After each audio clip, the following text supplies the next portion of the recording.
Good afternoon. I'm George Latimer, Westchester County Executive. This is Tuesday, January 18th, and we welcome you to our weekly COVID update with also other issues that relate to Westchester County government. I'm joined by Deputy County Executive Ken Jenkins, who will be part of the report as well. The numbers in COVID, which we'll jump right into to start out this week, have shown that from the peak of Omicron impact that was about 10 days ago, we are now starting to decrease, and that's a welcome bit of news. We had as high a number of active cases as 36,345. That was on the 9th of January, and so here we are roughly with statistics about a week later, and we've reduced down now to 28,993 cases as of yesterday. That number's a little bit smaller as of Sunday. That number's a little bit smaller as of Monday, and we expect it to continue to drop. So that's a significant drop from 35,000 down to 28,000. It is a good sign. We expected there to be a diminution in the number of active cases once we got to the 2-week period of time after New Year's Day, which sort of caps off the holiday season of Christmas, Hanukkah, and a host of other activities where people get together socially. And as we've stated a number of times, it's our understanding that the greatest area of spread of Omicron, in general, the COVID virus, is in private settings, not in personal or public settings. So that living room spread is very prominent whenever there's holidays and holiday gatherings, of which Christmas, New Year's are most prominent. So to reach that number, 28,993 individuals that have active cases right now within the 10-day period of time. We also have seen a reduction in the number of people that are hospitalized. As of Sunday, we show 613 individuals hospitalized. That number has come down from a peak that was just this past Wednesday at 677 individuals, and we had a rapid increase over the course of the last month. If you go back to December, just a month ago, December 16th, we had 124 people hospitalized for COVID. That number went from the low 100s to the upper 600 range over the course of the Omicron surge. Now that number is starting to come back down. We're pleased that it's about 10% lower than it was at its peak, and we hope we'll continue to see that number drop. The fatality number, of course, is an accumulative number, and many times the impacts of fatalities follow all of the other actions, and even when the amount of infection reduces, the amount of hospitalization reduces, we sometimes can still see an increase in the number of fatalities as those people that are most seriously sick with underlying diseases succumb to the disease, COVID and or other related issues. We have lost now 2,514 Westchester County residents during the course of the whole pandemic, which is almost 2 years in duration.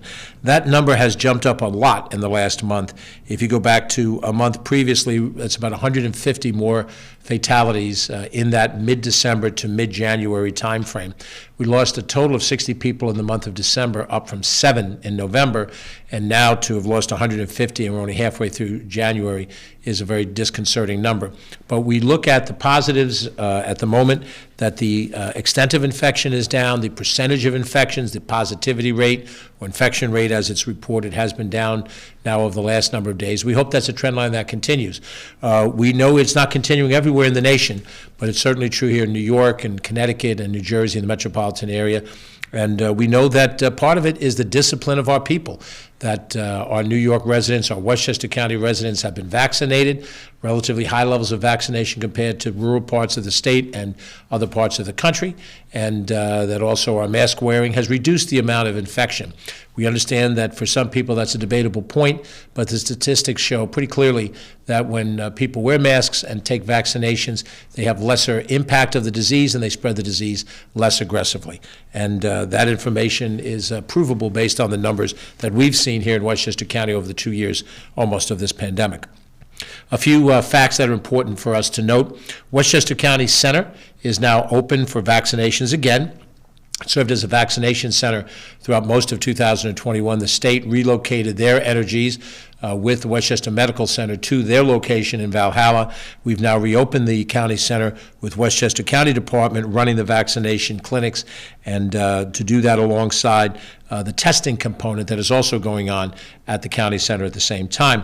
Pediatric vaccinations and third shot vaccinations are available now at the county center, And the testing that's there will occur at different times than the vaccine shots, so it's be in a different section of the county center, so you're not going to be confused as to which way to go. It'll be clearly marked if you're going there for testing purpose or if you're going there for vaccination purpose. The county center is sufficient space as well to queue people up who are waiting. We've seen long lines of people waiting for testing, in some cases for vaccinations, because the area that is administering either the test or the vaccinations is sort of small. There's not much of a waiting area. With the county center, we have a sizable area for waiting, and in this type of weather, it is a benefit not to have people out in the cold waiting to get either a vaccination or a testing. We want to thank the Westchester County Department of Health and the members of that organization for getting these clinics up and running. We've had a series of clinics around the county. Ken will point out some of the ones that are upcoming. I've made it a point to see many of them myself day after day after day, going to different school settings, from Yonkers and Chappaqua to Mamaroneck and New Rochelle and all the way up north to Peekskill. And each of these represents opportunities for children to get vaccinated and for adults to get their third shot vaccination. It's pretty clear that vaccinations matter, but we also know it's pretty clear that we have to make vaccinations easily accessible to people, make it as close to home as they can make it, to give them the greatest opportunity to be part of it. Appointments for these things can be made on our website, and we will post this on our social media. You can go to health.westchestergov.com, and you'll see this information available to you, health.westchestergov.com. And we'll also put it out through social media, through Twitter and Facebook and Instagram and so forth. There are some direct links that you can click on. I don't know if we're going to show them to you on the bottom of the screen or not, but you can go there for the third shots, which have also been called booster shots, and for pediatric vaccinations. And as we start to get into the issue of testing, there's also information that you can get from our website regarding testing. Free PCR testing is available at the Westchester County Center, but it is targeted for those people who are symptomatic with known exposures.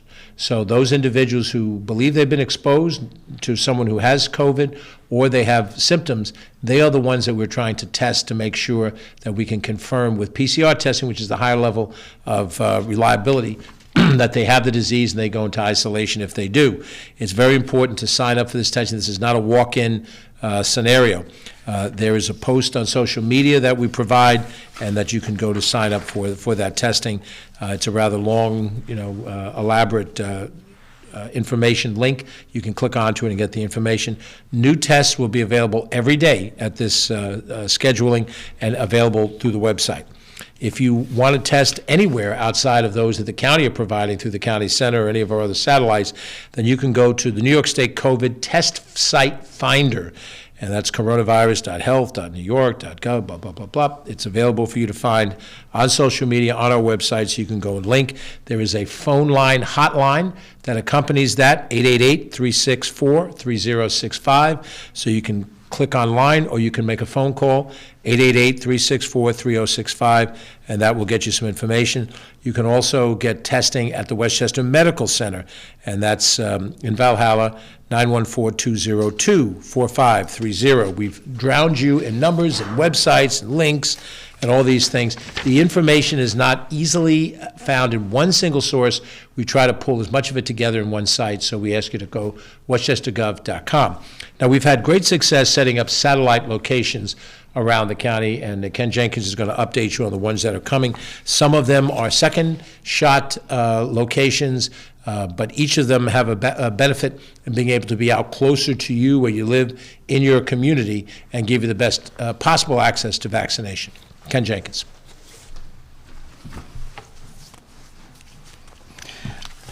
Thanks, George. And again, the satellite locations are at the county center are going to continue Thursday and Friday this week. You should be able to go on health.westchestergov.com and see those appointment times, and appointments are required for vaccinations at the satellite locations at the county center, as well as testing. And just a reminder, as County Executive Latimer just pointed out, again, those appointments are 3 days in advance. The new appointments are released 3 days in advance, so you have to continue to check. People do cancel appointments because they've been able to obtain testing at another location, and thank you all for doing that, to cancel those appointments and free them up. So if you check multiple times during the day, you can see that. Again, the vaccination satellite set at the county center is Thursday from 3:30 to 6:30, and Friday from 2:30 to 6 p.m. There is no service at the county center over the weekends or no service on holidays, as Martin Luther King's birthday yesterday. Next week, there'll be various vaccination satellite locations, whether that's up in Croton on Tuesday the 25th, New Rochelle. That's both of those are second doses, so second doses only at the elementary school in Croton, and certainly Columbus School in New Rochelle on the 25th. Again, you have to look at the website and be able to identify if it's a second dose opportunity, or again, first doses, second doses, or booster doses or third shots at the county center Thursday and Friday again next week. Really exciting news, again, on Wednesday, the 18th. So starting tomorrow, all Americans will be able to order free at-home COVID-19 test kits from the federal government, from the Biden administration's ongoing effort to curb the latest record-breaking coronavirus surge from Omicron. Near the end, in December of 2021, the Biden-Harris administration announced that they would be buying 500 million at-home tests to give to every U.S. household for free, and that purchase is somewhere around $4 billion for the cost. So again, you'll be able on January 18th to visit COVIDtest, one big word, .gov. I'm sure we got it on the scroll at the bottom of the screen, to order their free at-home test sites. And you can also go to the U.S. Postal Service and order from there at the special.usps.com/test kits. Again, there's going to be many places to do that. I believe that the limit is four test kits per household per month for that. That's in addition to what happened over this weekend, where you were able to hold your receipts for purchases that you made yourself. So starting Saturday, your insurance company had to cover 8 COVID at-home tests per month. So there's so many different options to be able to get vaccinated, to get your full set of vaccination shots. Again, just as we're going through making sure we call the sites satellite locations, we're going to make sure to continue to tell people to get fully vaccinated. It means the appropriate number of the shots. Remember, for Johnson & Johnson, that may be 2 shots, and for Moderna and Pfizer, that is 3 shots at this current time. Thanks, County Executive. I want to reemphasize that point about terminology. It's not just sophistry. It's very important to understand that the satellite locations that we have operate as professionally as our established sites. They operate as professionally as a medical center site would be, or as one in your doctor's office. They are satellites of the main vaccination situation, and they're operated by people who are qualified and certified to be able to administer them. So the phrase that's been used a lot, I think the states use the phrase pop-ups. A pop-up sounds a lot like something that happens seasonally, a pop-up Christmas store, a pop-up Halloween store, and we think that's far too casual. These are satellite sites, and they're substantive, and they're important for you to understand that they have the same rigor from a medical standpoint as the standard sites do. Professionals are manning them.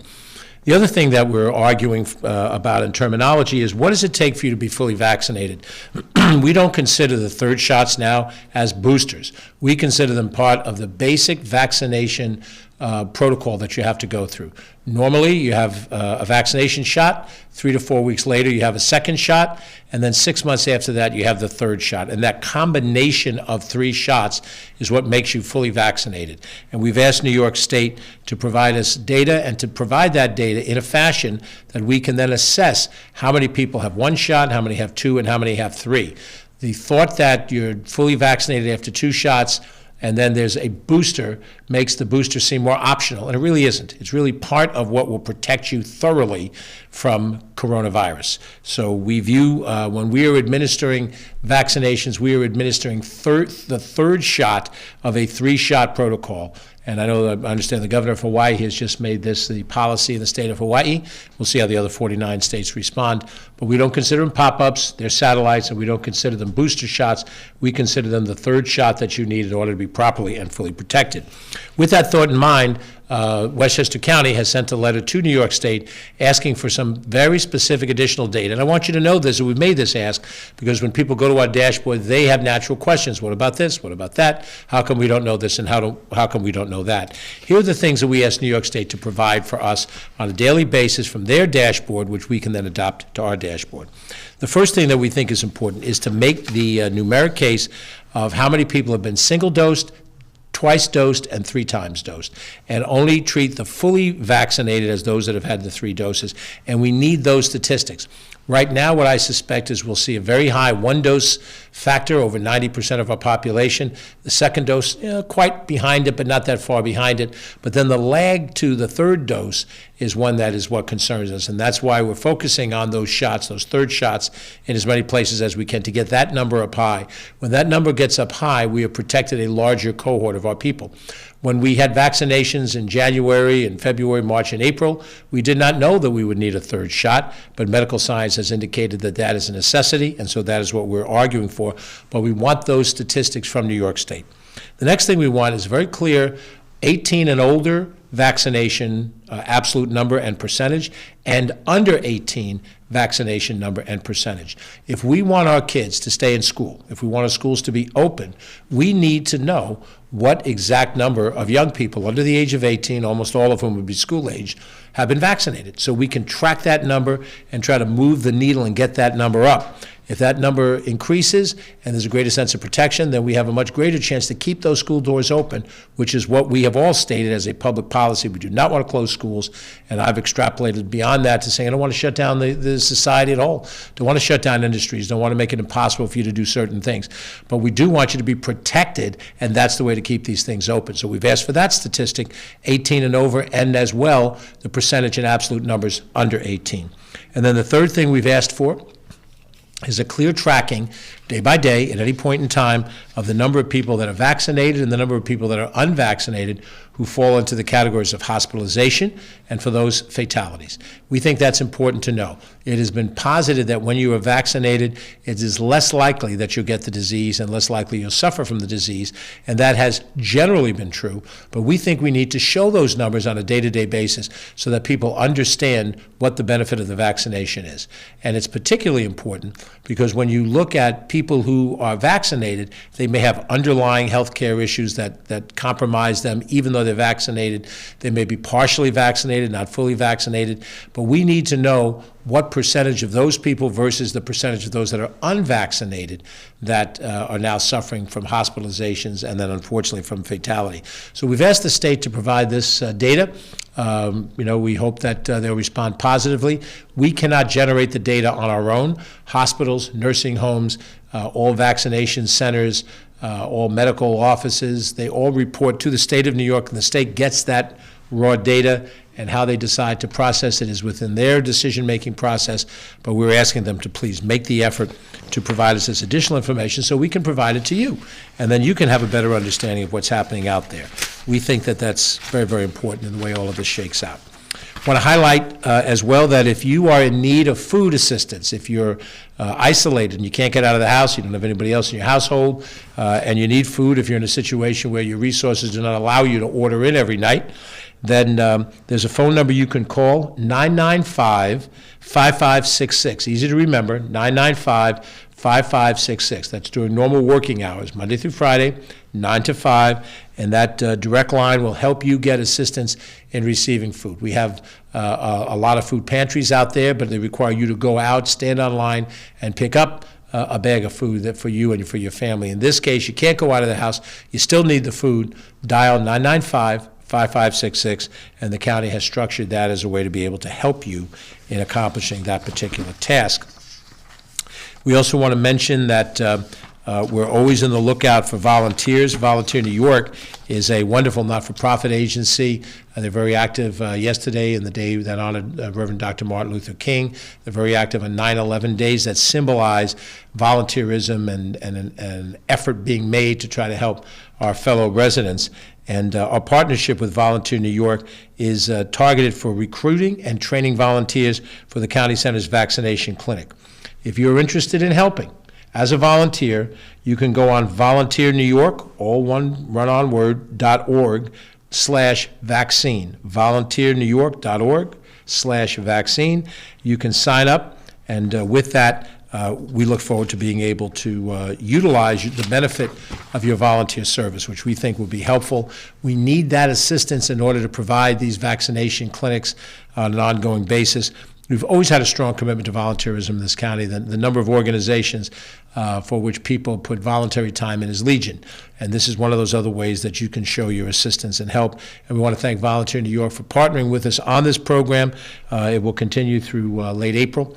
And all of the recruits will get personal protective equipment, PPE, so that they'll be protected as part of their effort. And we appreciate that. In a non-COVID related issue, we want to mention that we have now seen the moratorium on evictions lifted as of January 15th. Now, this is the first workday, January 18th. Since that date, if you are in a desperate situation and you get a notice from your landlord of eviction, do not sit on it. Do not look at it and stare at it, file it away and think it's going to go away. It will not. You need to reach out for assistance. The state has set aside money through an emergency rental assistance program called ERAP. Some of it's been funded by the federal government. There are other programs that exist out there as well that can help individuals who may have fallen behind in their rent in a significant way. This also applies to your utilities as well. But you have to reach out. Our social service department, our planning department are both available to help. You can call any of our DSS district offices at 995-3333, easy to remember, 995-3333. Tell them of your situation, tell them you need some help, and we'll be able to work through with you to some degree. We have nonprofit partners that are experienced in the housing area: Community Housing Innovations, Westchester Residential Opportunities, Washingtonville Housing Alliance, and Choice of New Rochelle. And each of those organizations can give you the help that you need. But you need to know that you're in a situation that requires assistance, and you're going to have to reach out for it, 995-3333, and hopefully that will help you along the way. Before we go to questions, I just wanted to highlight that we lost a member of our Westchester family over the weekend, very suddenly. Reginald Lafayette, resident of Mount Vernon, passed away Friday into Saturday, and it was a sudden situation. Reggie, whom we know by his first name, was not in ill health to our knowledge, and yet we found out that we have lost him. He was the commissioner of the Board of Elections, one of the two commissioners. There's a Democratic commissioner and a Republican commissioner, and Reggie served in that position for over a decade and a half. He had been a former city clerk in Mount Vernon, former deputy controller in the city of Mount Vernon, very active in the political life, head of the Democratic Party for over a decade and a half, and critical in so many different areas of both government and in politics. And it is a difficult thing for me personally, because I've known Reggie Lafayette for almost 50 years. We were young men in our 20s in Mount Vernon. He grew up in South Carolina, but came to Mount Vernon at a very young age, worked in the insurance industry in New York, and I was involved as a budget analyst, first job out of graduate school. We both found ourselves working similarly in the government of the city of Mount Vernon back in the mid into late 1970s, and formed a long-time friendship. And as happens to any of us, when we lose a close personal friend, it is more about who that person is to you. I managed a Little League baseball team, and Reggie was my right-hand coach for that team back in 1978. So those kinds of things and the social gatherings you have mean a lot to you as an individual. But Reginald Lafayette, as head of the Democratic Party, as head of the Democratic Commissioner, had a tremendous impact on this county. We look forward in the days to come to give him the recognition that his life and times deserve. We'll have some announcements in that direction in the days to come. We understand that details are still being worked out for a wake and for a funeral service that will probably happen the last Friday and Saturday of the month of January. We'll have that information certainly on our social media. It'll be out in the general public domain. But I mentioned just on a personal level a couple of weeks ago, just in this brief few weeks of this year, I've lost people that I've known and worked with. Joe Lanza, who was a former mayor of the village of Mamaroneck in the 1990s. Joe Falcone woman who was a White Plains city councilwoman, served in this city. Pat Gorski, who was the clerk of the Board of Legislators, served as clerk when I was chairman of the board in roughly the same era in the late 1990s and the early 2000s, and now joined by Reggie Lafayette. These are people that I knew and worked with, and other people knew and worked with, Republicans as well as Democrats. We managed to find a way in those days to do what we don't seem to be able to do now, which is to like each other and to work across whatever our differences are and find what links us in commonality. But we look forward to recognizing the life and the times of Reginald Lafayette in a way that would be appropriate and profound. And when we do, we'll make sure we announce that to everybody, and we hope that you'll be able to participate. Because of COVID restrictions, we expect that the wake and the funeral will have restrictions accordingly. We'll have more information about how that'll be handled in the age of COVID. I suspect there'll be some way to participate remotely using our computer systems. But we pray for Reggie and for his family in the loss of his life and his times, and we won't forget him anytime soon. So with that, we'll go to questions. Catherine Chaffee, our Director of Communication, is with us. And Catherine, what questions do we have? We have one question. Nassau County Executive has said that he has the authority over school districts to suspend the governor's mask mandate. Will you be doing the same thing? No. First of all, I would disagree with the new Nassau County Executive. I think it is pretty clear to me, and as we've read the law, as we've asked our county attorney to opine, the governor's mask mandate order was a legal mandate order. She has the authority to do that, and in so doing it, I know that there are some county executives that have said they won't enforce it. We've said we will implement it, and we have over the course of the last month. We've implemented it by working with local businesses, churches, and so forth, providing masks to them, providing signage. My experience has been, as I travel around Westchester County, and I travel pretty extensively, there is a great compliance with that mandate. There are individuals who, for their reasons, ideological reasons more than anything else, feel that they don't want to comply with the mandate. But it's not because it's a mandate from a government official. It's because it's a common sense situation. The masks that we have on protect us from projecting to the greater extent whatever we have to somebody else, and protects us to some extent from what they have. None of these things are perfect. And when somebody says, well, you can still get COVID, yes, you can. You can drive drunk and get into a car accident. You can drive sober and get into a car accident. You don't drive drunk because your likelihood of getting into a car accident is much higher. And your chance of getting into an accident is much higher if you're texting while you're at the wheel. So you do prudent things, and it doesn't protect you from ever getting into a car accident, but it reduces the likelihood of that happening.